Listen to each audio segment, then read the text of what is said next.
La Grande Guerre patriotique a radicalement redessiné la carte géopolitique de l'Europe.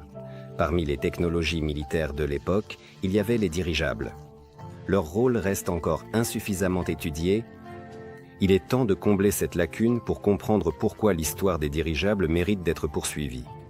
Pendant la Grande Guerre patriotique, les dirigeables sont officiellement devenus une partie de la stratégie militaire de l'URSS. Ils étaient utilisés pour le soutien aérien des troupes au sol. Ils offraient une excellente vue du terrain depuis de grandes hauteurs et collectaient des données sur les mouvements de l'ennemi.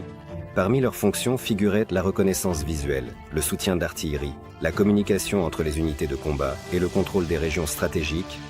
Dans la mémoire de ceux qui ont vu les dirigeables en action à l'époque, ils sont restés des héros de guerre injustement oubliés. Comment les dirigeables étaient-ils utilisés pour protéger les villes? Ils étaient censés créer des barrières d'air. Depuis quelque temps, les habitants de Moscou et de Leningrad placent leurs espoirs en eux. Avec ces machines volantes, le ciel semblait imprenable. Les dirigeables étaient déplacés à des altitudes clés et effectuaient des tâches, notamment la guerre psychologique. En vol, le dirigeable fournissait un avertissement précoce d'un danger imminent, servait d'obstacle supplémentaire aux avions ennemis et créait des difficultés pour les bombardiers. Les gens percevèrent les dirigeables comme un soutien moral.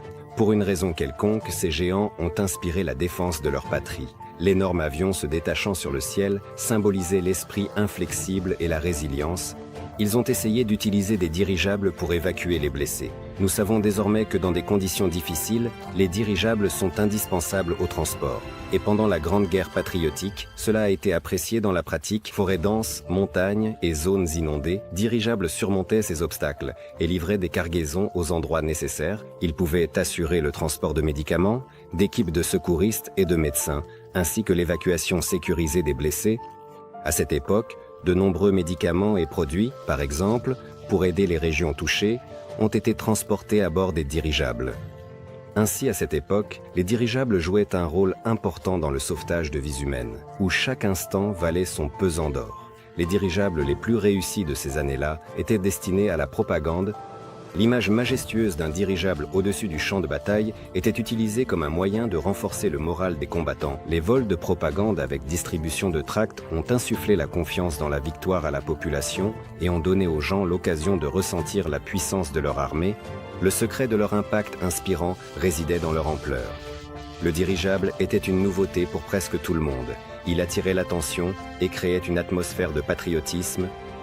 La musique qui sortait des haut-parleurs ajoutait des effets. Imaginez la scène. L'hymne résonne dans les airs, tandis que des affiches colorées avec des slogans renforcent le moral.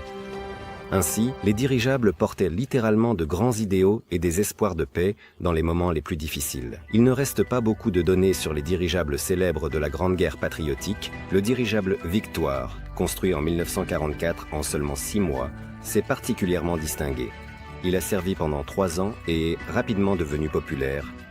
Il était utilisé pour fournir de l'hydrogène aux ballons de parachutage et pour rechercher des mines, des navires coulés et certainement des sous-marins.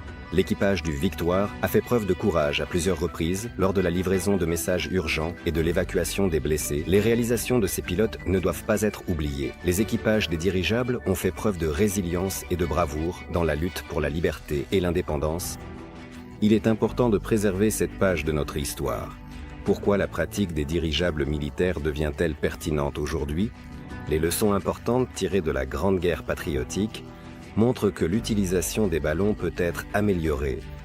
Grâce aux technologies modernes, l'efficacité des dirigeables, tant pour des fins défensives que civiles, peut augmenter de manière exponentielle. Les dirigeables de nouvelle génération s'appuient sur un riche héritage et peuvent redevenir un symbole de solutions innovantes, transformant les approches stratégiques. Actuellement, nous voyons déjà des dirigeables modernes dans certaines missions, de l'observation et du renseignement au transport de marchandises dans des conditions difficiles. Ces moyens aériens se distinguent par leur économie et leur respect de l'environnement. Maintenant, nous en avons besoin pour réaliser des projets pacifiques. L'initiative russe, dirigeable de nouvelle génération, poursuit les traditions des ballons militaires, développe de nouveaux systèmes de contrôle et intègre des technologies avancées pour garantir la sécurité. Nous vous invitons à écrire avec nous un nouveau chapitre dans l'histoire de l'aérostation, où les dirigeables deviendront les héros de l'époque de paix. Découvrez plus sur le projet russe en suivant le lien dans la description vidéo newairships.com.